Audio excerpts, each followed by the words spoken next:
ఆరోపణలు, తప్పుడు కేసులు, వీటి ఆధారంగా 2 సంవత్సరాల పాటు పరిపాలన కొనసాగించిన చెత్త ముఖ్యమంత్రి ఎవరు అంటే రేవంత్ రెడ్డి గారు. ఈ యొక్క negative mind సెట్తో KCR గారిపైన, KTR గారిపైన, Harish Rao గారిపైన దుమ్మెత్తిపోయాలా, character assassinate చేయాలన్నటువంటి ఒక దుగ్ధతో పరిపాలనపై పట్టుకోల్పోయి ఇవాళ రాష్ట్రం మొత్తం కూడా అధోగతైన ఒక పాలు ప్రజలందరికీ దిగ్విజమే. సిఏజీ లెక్కలు చెప్తా ఉన్నా ఏ రకంగా రెవెన్యూ రిసిప్ట్స్లో కానివ్వండి, ట్యాక్స్ రియలైజేషన్స్లో కానివ్వండి, ఏ రకంగా రాష్ట్రం దెబ్బతిన్నదో పూర్తిగా కూడా కనబడతా ఉంది. ఆయన అనుకుంటా ఉన్నాడు ఇవాళ కేటీఆర్ గారు, హరీష్ రావు గారి మధ్యన పంచాయతీలు ఉన్నాయి, ఈయన కుర్చీ కోసం ఆయన కుర్చీ కోసం ఈయన కొట్లాడుతున్నాడు అని చెప్పండి. నీ సొంత కుర్చీ కింద ఎన్ని కుంపట్లు ఉన్నాయో ఒక్కసారి చూసుకో రేవంత్ రెడ్డి గారు. నిన్నెందుకు బీహార్కు పిలవలే? బీహార్ ప్రచారానికి రేవంత్ రెడ్డిని ఎందుకు పిలవలే? ఎందుకు పొంగులేటి శ్రీనివాసరెడ్డిని పిలిచిండ్రు? అంజన్ కుమార్ యాదవ్ గారిని పిలిచిండ్రు? ఎందుకు రేవంత్ రెడ్డి గారిని బీహార్ ప్రచారానికి పిలవలే? ఇవాళ ఉత్తమ్ కుమార్ రెడ్డి, కోమటిరెడ్డి రాజగోపాల్ రెడ్డి, పొంగులేటి శ్రీనివాసరెడ్డి ఈ ముగ్గురు కలిసి నీ కుర్చీని ఎప్పుడు పడితే అప్పుడు గుంజుకుందామా అని చెప్పని వాళ్ళు కుంపట్లు పెట్టుకొని సిద్ధంగా కూర్చున్నారు. మళ్ళీ వచ్చి నువ్వు హరీష్ రావు గారి గురించి, కేటీఆర్ గారి గురించి, కేసీఆర్ గురించి మాట్లాడుతున్నావు. నీ కుర్చీ నువ్వు కాపాడుకోవా మొదలు. ఎండ్రకిచ్చల గంప ఇది మీది, మీ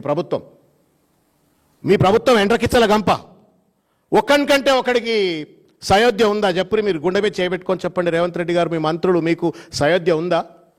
నువ్వు ఎప్పుడు ఫెయిల్ కావాలని చెప్పని మిగతా మంత్రులంతా ఎప్పుడు ఫెయిల్ అవుతారు, ఎప్పుడు అవినీతిలో కూరుకుంటారు, నేను ఎప్పుడు ఎవరిని బీకేయాలా, ఉత్తమ్ కుమార్ రెడ్డిని ఎట్లా బీకేయాలా, పొన్నం ప్రభాకర్ని ఎట్లా బీకేయాలా, భట్టిని ఎట్లా బీకేయాలా, పొంగులేటి శ్రీనివాసరెడ్డి ఎట్లా బీకేయాలా, నీ కుట్ర. మీరు కుట్రలు కుతంత్రాలు చేసుకుంటా ఒక కలహాల కాపురం నడిపిస్తూ రాష్ట్ర ఆర్థిక వ్యవస్థను, రాష్ట్ర ప్రభుత్వాన్ని, రాష్ట్ర పురోగతిని గండిగొట్టేటువంటి ఒక మీరు బీఆర్ఎస్ పార్టీలో ఉన్నటువంటి ఒక అంతర్గత అంశాల పట్ల, విషయాల పట్ల లేనిపోని ఊహలు కలలు అంటూ కేసీఆర్ లేకపోతే కేటీఆర్, హరీష్ రావు వీళ్ళ మధ్యన ఏదో పంచాయతీలు అని చెప్పని కలలు కంటున్న రేవంత్ రెడ్డి, ముందు నీ కుర్చీని కాపాడుకో, నీ కుర్చీకి ఉన్నటువంటి ఒక బాధ్యతను కాపాడుకో, రాష్ట్ర ప్రగతిని కాపాడాలని చెప్పని నేను విజ్ఞప్తి చేస్తూ ఉన్నాను. వాస్తవానికి ఏంటంటే నీ పదవికి పిండం పెట్టడానికి మొత్తం అంతా తయారున్నారు.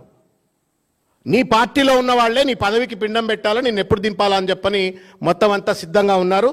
దాన్ని ఫస్ట్ కాపాడుకోవాలని చెప్పని నేను కోరుతా ఉన్నాను. ఇకపోతే నేను ఇంతకుముందు చెప్పినట్లుగా 2 సంవత్సరాలు ఇంత దుర్మార్గంగా, ఇంత అసమర్థతతో పరిపాలన చేసినటువంటి ఒక వ్యక్తి భారతదేశంలో ఏ ముఖ్యమంత్రి కూడా లేడు.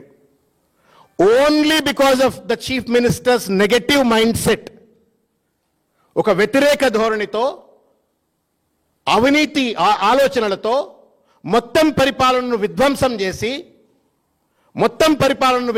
చేసి ఇవాళ దేశానికి తలమానికంగా నిలబడ్డటువంటి ఒక కేసీఆర్ గారి పాలనలో నిలబడ్డ తెలంగాణను సర్వనాశనం చేసేటువంటి ఒక పరిస్థితి ఇవాళ సిఏజీ రిపోర్ట్లు చూసినట్టయితే మీకు కనబడుతుంది.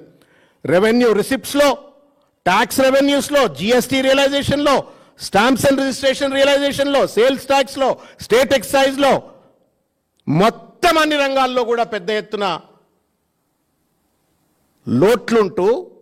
లోటు బడ్జెట్తో ఇవాళ ప్రభుత్వాన్ని నడుపుతూ అప్పుల పాలు చేసి 2 ఏళ్లలో 2,40,40,000 కోట్ల రూపాయల అప్పు చేసినటువంటి ఒక పెద్ద మనిషి ఇవాళ పరిపాలన గురించి లాస్ట్ సంవత్సరమే రాజకీయాలని చెప్పని చిల్లరమరగా మాట్లాడుతూ ఉన్నారు.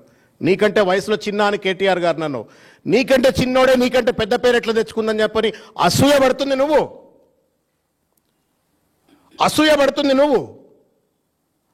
ఆయన అంటా ఉన్నాడు హరీష్ రావు గారు అసూయ తగ్గించుకోవాలా, కేటీఆర్ గారు అహంకారం తగ్గించుకోవాలని చెప్పని.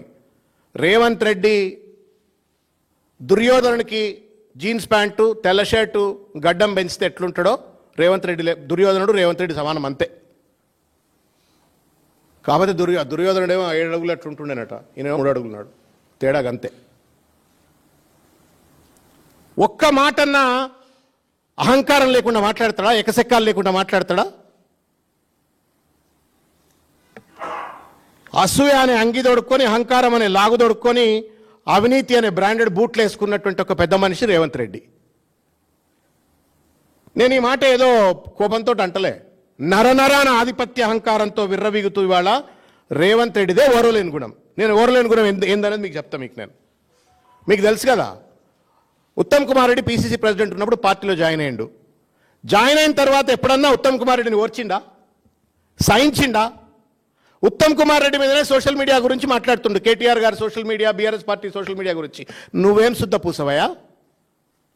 సపరేట్ సోషల్ మీడియా సెల్స్ డెన్స్ నడుపుకుంటా, నువ్వు సెల్స్ డెన్స్ నడుపుకుంటా. ఉత్తమ్ కుమార్ రెడ్డి నా పైననే నా పార్టీ వాళ్ళే కేసులు పెడుతుండ్రు, అది కూడా రేవంత్ రెడ్డి, సునీల్ కనుగోలు ప్రేరేపితం అని చెప్పని కేసులు పెట్టినటువంటి ఒక విషయం ఒక్కసారి గుర్తు చేసుకో. ఉత్తమ్ కుమార్ రెడ్డిని సహించలా, కోమటిరెడ్డి రాజగోపాల్ను సహించలా, బట్టి విక్రమార్కను సహించలా, ఆఖరి